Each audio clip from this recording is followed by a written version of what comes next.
Hello everyone. Hope you all are well and good. आज के इस वीडियो में हम आर डी शर्मा का क्वेश्चन नंबर 9 करेंगे एक्सरसाइज 4.8 से। जब आप मेरा वीडियो ऑन करोगे यूट्यूब पर तो ये क्वेश्चन आपको शो हो जाएगा, ठीक है। ये लोअर ऑर्डर थिंकिंग का क्वेश्चन है हमारा। एक वेरी इंटरेस्टिंग क्वेश्चन है ये, वेरी इंटरेस्टिंग क्वेश्चन। देखो क्लास एज के क्वेश्चंस में अक्सर क्या होता था कि सपोज करो हमारे पास दो पर्सन्स हैं, पर्सन 1 एंड पर्सन 2, राइट। इनका हमारे पास कोई प्रेजेंट एज होता है। मान लो पर्सन 1 की प्रेजेंट एज में x मान लूँ और पर्सन 2 की प्रेजेंट एज y मान लूँ। तो अब तक के क्वेश्चनों में क्या होता था, हमारे पास ये गिवन होता था कि इस पर्सन की एज 3 साल के बाद या 4 साल के बाद कितनी होगी। जैसे 3 साल के बाद इसकी जो एज हो जाएगी वो x+3 होगी फॉर एग्जाम्पल। ठीक इसी तरीके से पर्सन y की एज 3 साल के बाद कितनी होगी, y+3। तो ऐसे बहुत से क्वेश्चन हमने करे थे कि हमें ये गिवन होता था कि कितने साल के बाद इसकी एज होगी, कितने साल पहले की एज होगी। लेकिन इस क्वेश्चन में क्या है, हमें पर्सन का प्रेजेंट एज तो हम एज्यूम कर लेंगे, लेकिन हमें उसमें ये नहीं दे रखा है कि कितने साल के बाद, आफ्टर हाउ मेनी ईयर्स, उसकी एज का रिलेशन किसी और एज के पर्सन से हो रहा है, ठीक है। तो उस टाइप के क्वेश्चन को हम किस तरीके से बना के लाएं वो हम सीखेंगे। तो ध्यान देना,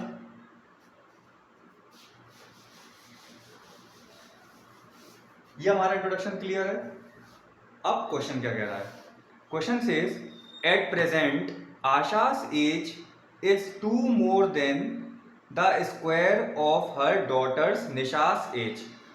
मतलब एक दो पर्सनैलिटी हैं इधर, आशा और उसकी डॉटर जो है वो निशा। तो इनके प्रेजेंट एज का एक रिलेशन दे रखा है। At present Asha's age is means is equal to is 2 more than the square of her daughter Nisha's age. तो ठीक है, मैं निशा की एज को x मान लूँ। So let the present age of Nisha be x years, right? So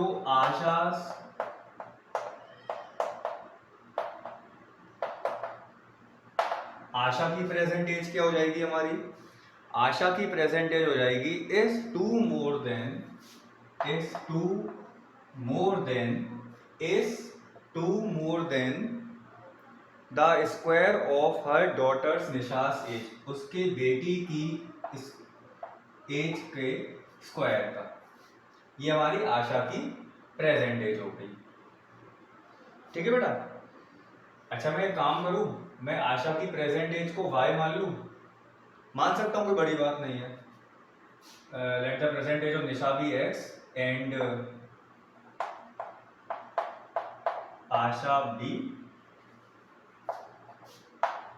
y। तो y की वैल्यू हो गई x² + 2। ये हमारा प्रेजेंट एज का क्या रहा, एक रिलेशन, ठीक है। अब इसके बाद क्वेश्चन ये कह रहा है when Nisha's grows to her mother's present age. ध्यान से सुनना, इस लाइन को बहुत ध्यान से सुनना। व्हेन निशा मीन्स इस आशा, ये जो आशा है इसकी बेटी, grows to her mother's present age, जब निशा कुछ साल के बाद अपने मदर की प्रेजेंट एज के बराबर होती है। अब ये क्वेश्चन में ये नहीं दे रखा कि कितने साल के बाद, या सपोज मैं हूं, मैं कुछ साल के बाद अपने फादर्स की प्रेजेंट एज के बराबर होऊंगा, लेकिन कितने साल के बाद ये मैं नहीं जानता, है ना। तो आपके दिमाग में बात आएगी कि सर कितने साल के बाद होंगे, यहाँ तो हमें टाइम ही नहीं दे रखा है। तो हम क्या करेंगे उस कंडीशन में, उस टाइम पीरियड को कुछ मान लेंगे। क्या मान लेंगे? हम उस टाइम पीरियड को मान लेंगे t। तो मैं ऐसे कह सकता हूं after t years, after t years, t साल के बाद, t ईयर्स के बाद निशा की एज क्या होगी भाई? t साल के बाद, t ईयर्स के बाद निशा की भी एज बढ़ेगी और आशा की भी एज बढ़ेगी। जैसे मैं हूँ, t ईयर्स के बाद मेरी भी एज बढ़ेगी और मेरी मदर की भी एज बढ़ेगी, मेरे फादर की भी एज बढ़ेगी। तो आफ्टर t ईयर्स निशास की एज क्या हो जाएगी? निशास एज हो जाएगी हमारी x थी ना, तो x प्लस टी, राइट। और आशा की एज क्या हो जाएगी? आशा एज हो जाएगी, आशा की प्रेजेंट एज बनी थी ये, तो आशा की एज हो जाएगी X square plus 2 plus T. ठीक है बेटे, ये तो कहानी रही आफ्टर टी ईयर्स की। अब इनमें रिलेशन बनाते हैं अकॉर्डिंग टू क्वेश्चन। क्वेश्चन क्या कह रहा है कि when Nisha grows to her mother's present age, जब निशा कुछ साल के बाद, अभी देखो इसमें एक वर्ड छिपा हुआ है आफ्टर सम ईयर्स। तो भाई एक चीज बताओ कि अगर वो चीज उन्होंने छुपा दी है तो हमें इसमें ये तो मतलब समझ में आ रहा है कि Nisha grows to her mother's present age, grows हो रही है तो कुछ साल के बाद होगी ना। ये थोड़ा सा, इसीलिए इसका क्वेश्चन का नाम लोअर ऑर्डर थिंकिंग रखा गया है, सोचना है। तो Nisha grows to her mother's present age, तो अकॉर्डिंग टू क्वेश्चन निशास की एज उसकी मदर की प्रेजेंट एज के बराबर होगी। पहला तो ये कंडीशन है, ठीक है। तो यहां से मैं कुछ निकाल सकता हूं, यहां से एक चीज बन जाएगी X square plus 2 minus X is equal to D, और X square minus x plus 2 is equal to D. एक मतलब है कि टी की वैल्यू निकल के आई है यहां से, ऐसा मैंने सोचा कि ऐसा हो सकता है, ठीक है।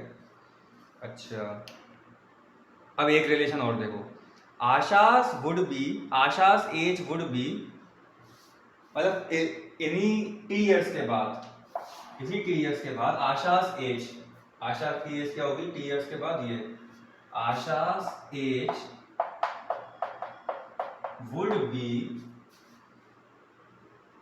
1 year less, 1 year less than 10 times, than 10 times the present age of निशा।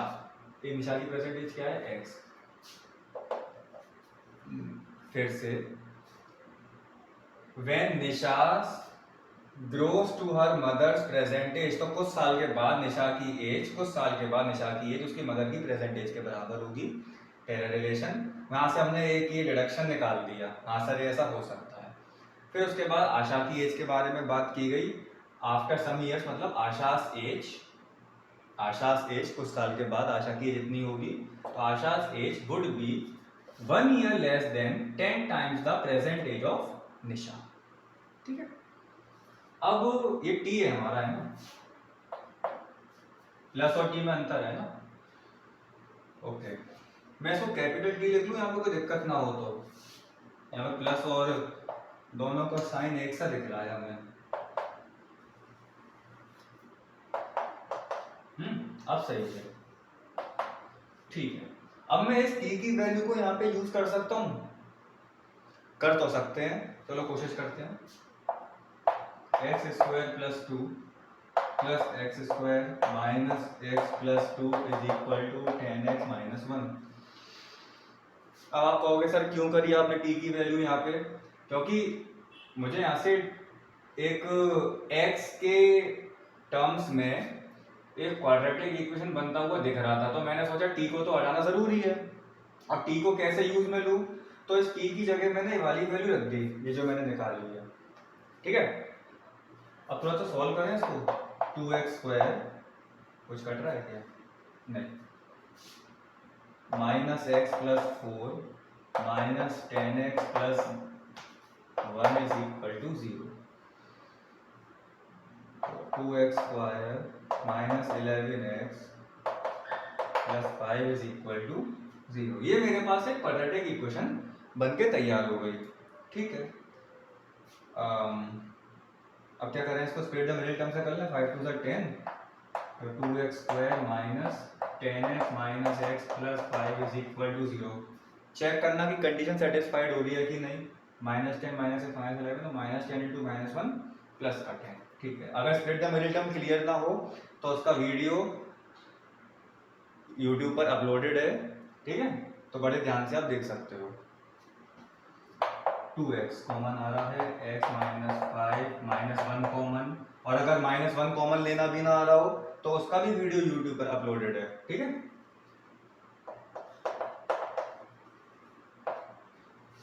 सही चल रहे हैं बिल्कुल। हाँ, 2x माइनस 1 और x minus 5 is equal to 0। ये क्या कहलाएंगे, हमारे फैक्टर्स। तो हमें निकालना क्या है, find the present age of both Asha and Nisha's. ठीक है, तो यहाँ तक हमें क्लियर है ना।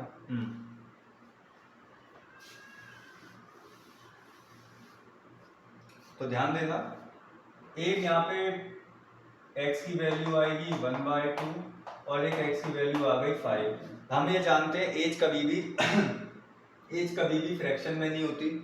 ऐसा कभी सुना है मुझसे कहते हुए कोई आपसे कहे कि हाँ तुम्हारी एज क्या है, तो आप कहोगे मेरी एज 1 साल 2 महीने 3 दिन है।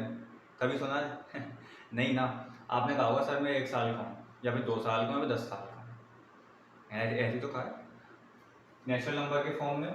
तो हम इस एज को कंसिडर नहीं करेंगे। एज हो गई हमारी 5। ये 5 किसकी एज आई है, ये हमारी निशा की, निशास प्रेजेंट एज आ गई हमारी 5। चेक करें, निशास प्रेजेंट एज पूछ रहा है ना हमसे। हाँ ठीक है, अब आशा की प्रेजेंट एज निकालनी है हमें। ये तो बहुत आसान हो गया सर। आशा की प्रेजेंट एज में x की जगह 5 रख दीजिए। आशा प्रेजेंट एज कितनी हो गई, 5 square plus 2, 25 plus 2 which gives 27।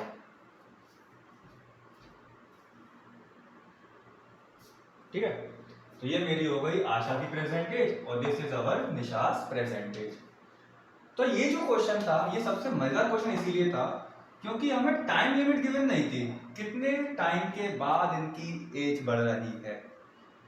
अनोखा क्वेश्चन मिला ही हमें। तो इस क्वेश्चन को इस तरीके से सॉल्व किया जाता है। t इयर्स के बाद निशा की भी एज बढ़ेगी, आशा की भी एज बढ़ेगी। फिर उनमें रिलेशन दे रखा है। इस रिलेशन से मैंने यहाँ से t की वैल्यू निकाल के रख ली। क्यों निकाली सर आपने? क्योंकि मैंने सोचा कि हाँ इसको कहीं आगे मैं यूज कर सकता हूँ। फिर दूसरा रिलेशन बनाया ये मैंने। तो इस रिलेशन में मैंने ये पाया कि मैं इस t की वैल्यू को यहाँ पे क्या कर सकता हूँ, यूज कर सकता हूँ।